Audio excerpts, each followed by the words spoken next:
Alors sur le budget vert, en quelques mots, vous présentez pour la seconde année donc ce budget vert, c'est-à-dire l'analyse de l'impact environnemental des crédits de paiement d'investissement de l'année budgétaire écoulée.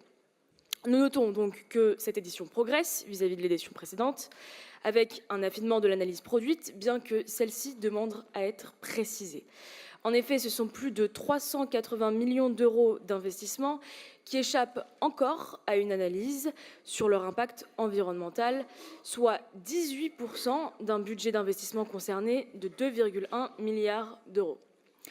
Alors sur ce périmètre, et comme vous aimez le souligner, puisque vous l'avez souligné ce matin, 60% d'investissements favorables ou très favorables selon vos services.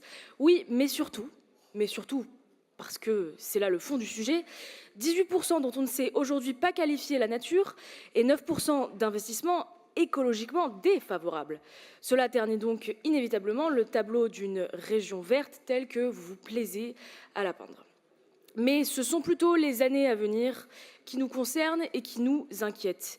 Coupe massive dans les investissements d'avenir sur les domaines des énergies renouvelables, sur la production de logements durables et accessibles, baisse des aides à l'investissement pour l'agriculture biologique, etc. Dans les prochaines années, vos choix rigoristes vont entraîner des retraits d'investissement dans tous les domaines environnementalement favorables. Alors, nous ne comprenons pas, Madame la Présidente, comment une collectivité telle que la région Île-de-France, qui se targue d'être une région d'avenir, avec une dette plus verte que verte, puisse enclencher un processus de désinvestissement massif dans les secteurs écologiques. Cela va à contresens des besoins des Franciliennes et Franciliens et évidemment à contresens de l'urgence environnementale. De ce fait, le groupe écologiste produira dans le cadre et tout au long de ce débat budgétaire des propositions pour faire réellement de cette région une région écologique et solidaire. Je vous remercie.